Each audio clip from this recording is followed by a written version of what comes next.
Portfolio diversification का इस तिमाही में पूरी तरह से उभर कर आया है। एक अच्छा परफॉर्मेंस कंपनी के डिजिटल सर्विसेज में देखने को मिला है। अपस्ट्रीम बिजनेस थोड़ा बेहतर करता हुआ दिखाई दिया है और O2C बिजनेस में जो वीकनेस थी, इन दोनों बिजनेस ने ऑफसेट किया है। अब सवाल यही है कि यहां से आगे किस तरह की ग्रोथ डिजिटल बिजनेस में देखने को मिलेगी।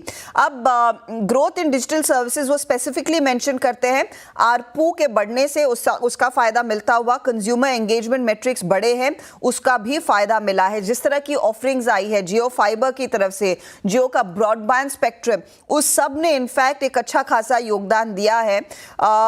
शरद, डिजिटल सर्विसेज का जो रेवेन्यू है वो क्लियरली टैरिफ हाइक का फायदा उठा रहा है, इसीलिए EBITDA जो है जियो प्लेटफॉर्म लिमिटेड का, उसमें करीब 17.8% तक की ग्रोथ देखने को मिली है ईयर ऑन ईयर। बेहतर सब्सक्राइबर मिक्स, एक स्केल देखने को मिला है डिजिटल सर्विसेज में, और ऑफ कोर्स टेलीकॉम टैरिफ्स का जो रिवीजन हुआ है। टेलीकॉम टैरिफ्स का रिवीजन क्या पूरा इसी क्वार्टर में रिफ्लेक्ट करेगा या फिर ये आगे आने वाले क्वार्टर्स में भी थोड़ा सा एक्सटेंड होता दिखाई दे सकता है? नहीं, मेरे हिसाब से आने वाले क्वार्टर्स में भी ये रिफ्लेक्ट करेगा, क्योंकि इस क्वार्टर में कुछ रैशनलाइजेशन भी हुआ है जिसकी वजह से आपको सब्सक्राइबर बेस में रिडक्शन देखने को मिली।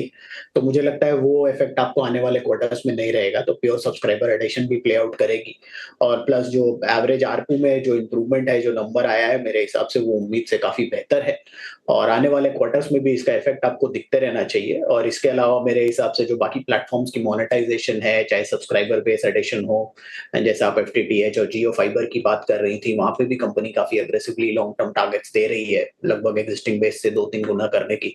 तो मुझे लगता है लगातार आपको ये आरपू वाला इंप्रूवमेंट जो है एटलीस्ट अगले 2 क्वार्टर तो उसका इफेक्ट आपको देखने मिलेगा नंबर्स में, जियो के खास करके। आरपू में तो एक बहुत बड़ा सरप्राइज नहीं आप कहेंगे, सारी उम्मीदों को पीछे छोड़कर ये नंबर आया है, क्योंकि गणित कह रहा था कि 193 से 194 रुपीस के आसपास तक का आरपू आएगा।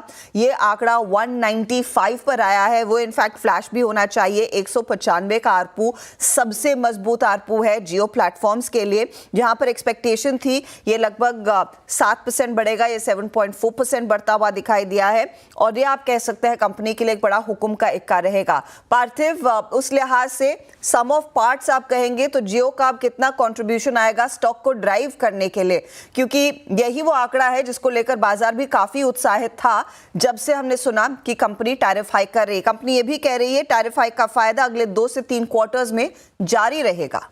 सर देखिए, हमने हमेशा ये माना है, looking at the way Bharti Airtel is placed, करीबन ईवी ऑफ 11 लाख करोड़ है भारती एयरटेल, तो जियो को तो हमेशा एक प्रीमियम मिलना चाहिए, बिकॉज उनका जो नेटवर्क आर्किटेक्चर है वो स्टेट ऑफ आर्ट है, द स्पेक्ट्रम क्वालिटी भी बेहतरीन है और the quality of subscribers superb है और we are in a terrain जहाँ पे आरपूस बढ़ रहे हैं। तो पूरा जो अभी 18.5 लाख करोड़ का रिलायंस इंडस्ट्रीज का पूरा मार्केट कैप है, उसमें मुझे लग रहा है कि 12 लाख करोड़ तो जियो का ही वैल्यूएशन होना चाहिए in terms of SOTP।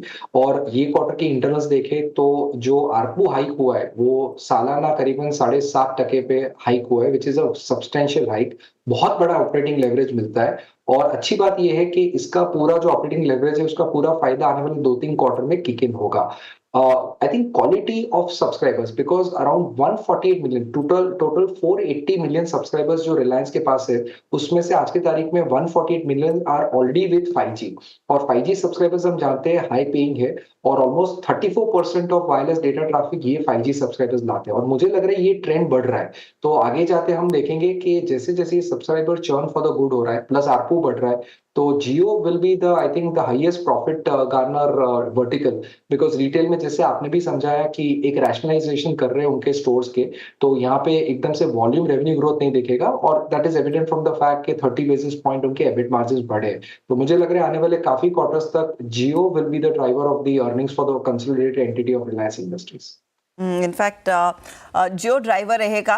Retail की कुछ और बारीकियां आती हैं कि किस तरह का फुटप्रिंट बढ़ा है, किस तरह की डिमांड इनफैक्ट इनके न्यू फॉर्मेट्स में आई है, चाहे वो टीरा हो, यूस्ता हो या फिर स्वदेश हो, उसकी बारीकियां आएंगी। लेकिन इस समय का हाई पॉइंट यही है कि आरपू 195-10 के आसपास कंपनी ने डिलीवर किया है, जो काफी लंबे समय तक 181-70 के आसपास था। विनोद मोदी